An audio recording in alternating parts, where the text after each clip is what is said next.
នេះវិទ្យាសាស្ត្របានរកឆ្អឹង dinosaur ឃើញសឹងតែជុំវិញពិភពលោកដូច្នេះ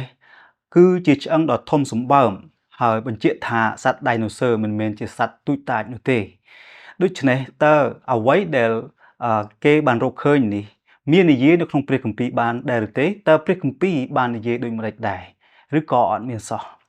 យើងស្វែងយល់ទាំងអស់គ្នា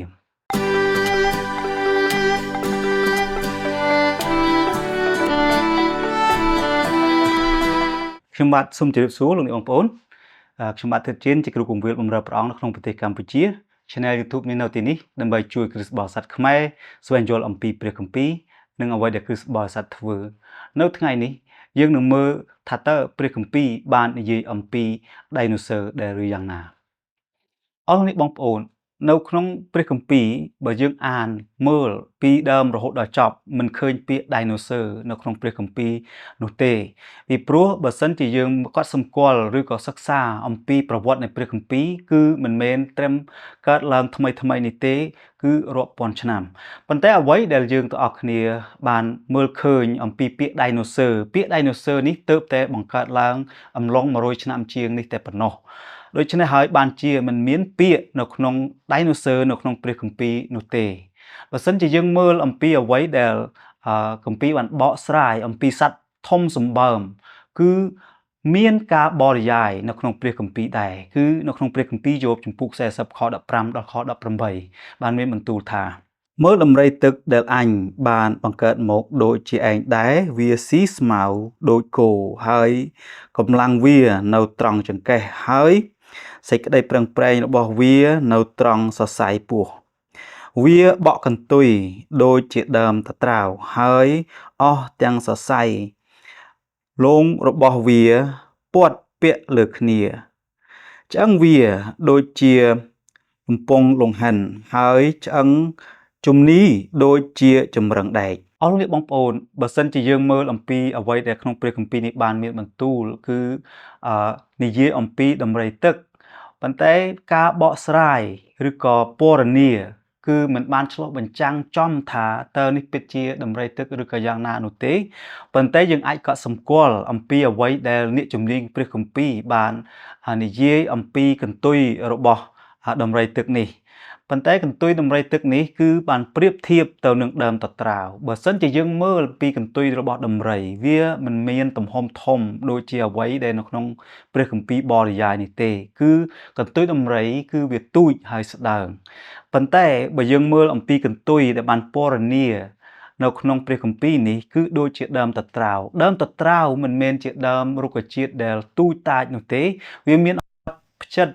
ពី30សង់ទីម៉ែត្ររហូតដល់300សង់ទីម៉ែត្រដូច្នេះទំហំធំណាស់បើសិនជាយើងមើលអំពីទំហំនៃដើមតត្រាវនេះគឺកន្ទុយរបស់សត្វដែលគម្ពីរហៅថាដំរីទឹកនេះគឺទំហំយ៉ាងធំមែនទែនដូច្នេះអ្នកជំនាញបាននិយាយថានេះគឺប្រកាសជាព្រះគម្ពីរបាននិយាយអំពី Dinosaur នឹងឯងអ្នកខ្លះគេបានកត់ស្រាយថាប្រហែលជាព្រះគម្ពីរនេះនិយាយអំពីក្រពើដែរពីព្រោះក្រពើវាមានការរស់នៅក្នុងទឹកហើយអ្វីដែលពណ៌នានោះគឺជាការដែលមិនត្រឹមត្រូវនោះទេក្រពើគឺវាជាសត្វដែលស៊ីសាច់ឆាវប៉ុន្តែនៅក្នុងអ្វីដែលព្រះគម្ពីរបានមានបន្ទូលគឺសត្វដែលនៅក្នុងខគម្ពីរនេះគឺវាស៊ីស្មៅនោះទេដូច្នេះការកត់សម្គាល់បានសម្គាល់ថានេះឯងជាសត្វ Dinosaur មានឧទាហរណ៍មួយទៀតនៅក្នុងព្រះគម្ពីរដែលបាននិយាយអំពីពណ៌នាអំពីសត្វ Dinosaur នេះផងដែរគឺនៅក្នុងព្រះគម្ពីរយោបជំពូក41ខ1និងខ2តើឯងនឹងស្ទូចចាប់ក្រពើបានឬនឹងយកខ្សែទៅចងអណ្ដាតវាបានដែរឬទេតើឯងនឹងដាក់កន្ទុះនៅច្រមុះវាឬយកទំពក់ធ្ពក់ធ្គាមវាបានឬទេអរអ្នកបងប្អូនបើសិនជាយើងមើលអំពីភាសាដើមឬក៏អ្វីដែលយើងទើបតែអាននេះក្នុងព្រះគម្ពីរបានមានបន្ទូលថាវាជាសត្វក្រពើប៉ុន្តែអ្វីដែលការបកប្រែភាសាដើមគឺមិនមានសម្គាល់ថាសត្វក្រពើមានលក្ខណៈសម្បត្តិដូចជាអ្វីដែលក្នុងព្រះគម្ពីរបានចែងនោះឡើយយើងមើលអំពីអ្វីដែលលក្ខណៈសម្បត្តិនេះគឺនៅក្នុងខ18ដល់ខ21បានពណ៌នាពីលក្ខណៈសម្បត្តិនេះផងដែរកាលណាវា ព្រោះទឹកចេញនោះក៏បំបែកជាពន្លឺភ្នែកវាដូចជាអរុណរាជមានអណ្ដាតភ្លើងចេញពីមាត់វាហើយផ្កាភ្លើងក៏ចេញមកដែរមានផ្សែងចេញពីរន្ធច្រមុះវាដូចជាពីឆ្នាំងឬថ្លាងដែលពុះខ្យល់ដង្ហើមវាបង្កាត់ភ្លើងឡើងហើយមានអណ្ដាតភ្លើងចេញពីមាត់វាមកអរលោកអ្នកបងប្អូនលក្ខណៈសម្បត្តិបែបនេះជារបស់សត្វម្យ៉ាងដែលនៅក្នុងព្រះគម្ពីរបានពណ៌នាវាមិនមែនជាសត្វក្រពើនោះទេនៅក្នុងការដែលអ្នកស្រាវជ្រាវព្រះគម្ពីរអ្នកជំនាញខាងព្រះគម្ពីរបានកត់សម្គាល់គឺយើងឃើញថាសត្វដែលមានលក្ខណៈប្រភេទនេះមិនមានរស់នៅរហូតដល់សព្វថ្ងៃនេះឡើយបានជាអ្នកជំនាញក្នុងព្រះគម្ពីរបាននិយាយថានេះព្រះគម្ពីរប្រកាសជាបានពណ៌នាអំពីលក្ខណៈសម្បត្តិនៃសត្វ Dinosaur នឹងឯង